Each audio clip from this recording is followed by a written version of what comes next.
ہم style awards 2021 کی میزبانی کی ایک صدارتی ایوارڈ یافتہ الیجڈ ہراسر نے، لیکن یہ بات تو کوئی مسئلہ ہے نہیں جی، یہ کوئی مسئلہ نہیں ہے، اور اگر کوئی مسئلہ ہے تو ایک مرتبہ پھر عورت کا لباس، علیزے شاہ کا بلیک ڈریس۔ چلیں کم از کم اس سے ایک بات تو پروو ہو گئی کہ ہمارے آرٹ کے کرٹیکس دو دھڑوں میں بٹے ہوئے ہیں۔ ایک دھڑا ہے عمران نیازی کی لاجک کے پیروکاروں کا، جو ہماری انٹرٹینمنٹ انڈسٹری کو زیادہ سے زیادہ کپڑے پہنانا چاہتے ہیں، اور دوسری طرف ہیں ہماری اپر کلاس کی سو کالڈ لبرل ویلیوز کے بھونپو، جو ہمارے کارپوریٹ آرٹ کو بیچنے کے لیے اسے تھوڑا ننگا کرنا چاہتے ہیں۔ اور اگر میں عمران نیازی کے جارگنز میں بات کروں تو وہ اسے ہالی ووڈیش اور بالی ووڈیش کرنا چاہتے ہیں، تاکہ اس طرح وہ انٹرنیشنل مارکیٹ میں کمپیٹ کر سکیں۔ جی، یہ ہے سارا ڈسکورس ہمارے آرٹ کا، ہماری فلم کا، ہمارے ڈرامے کا، ہمارے لٹریچر کا۔ مطلب ایک طرف عمران نیازی کا پاکستانی آرٹ کی اوریجنلٹی کا چیپ کانسیپٹ ورسز کارپوریٹ جوہلا کی لالچ اور ان کے ڈبل سٹینڈرڈز، جو اسی نیشنلزم کو، اسی مسوجنی کو، اسی کلچرل ایگریشن کو،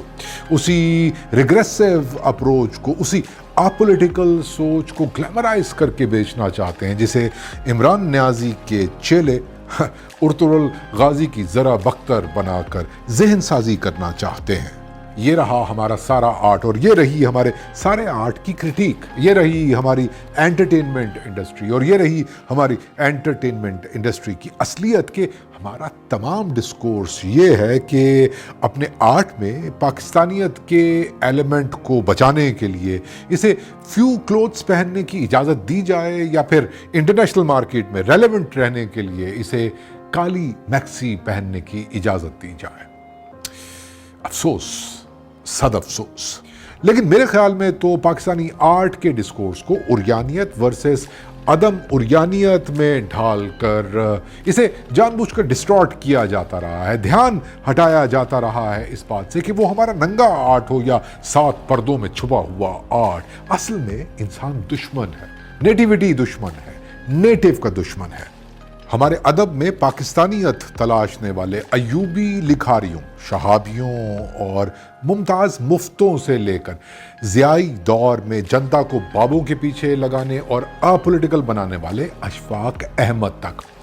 بلیک اینڈ وائٹ ایرا میں منہ ٹیڑھا کر کے اردویں مارنے والے ضیاء محی الدین سے لے کر کلچرل ایگریشن کو پرموٹ کرنے والے معین اختر اور انور مقصود تک، ہماری جنریشنز کو سیلف کلونیلائز کرنے کے لیے غزل گوئی کا زہر پلانے والے ظفر اقبال سے لے کر سستی موٹیویشن کو آرٹ بنا کر بیچنے والے قاسم علی شاہ تک، سندھی، سرائکی اور پنجابی قوموں کو سٹیریوٹائپ کرنے والی بشرا انصاری سے لے کر اپنی فلموں میں عورتوں کو پھنسانے کے طریقے بتانے والے ہمایوں سعید اور حمزہ علی عباسی تک، سب کے سب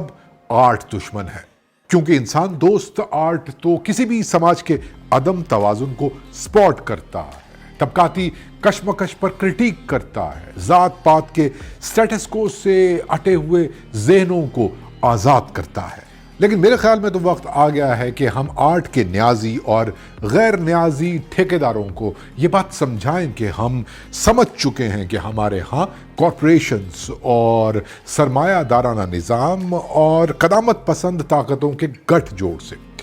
گھی بیچنے والوں اور خلیل الرحمن قمروں کی ساز باز سے ہمارے آرٹ کو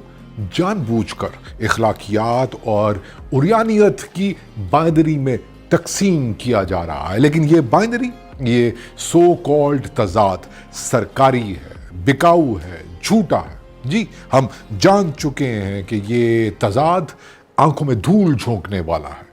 ہم جان چکے ہیں کہ یہ بائنری اسموک سکرین ہے۔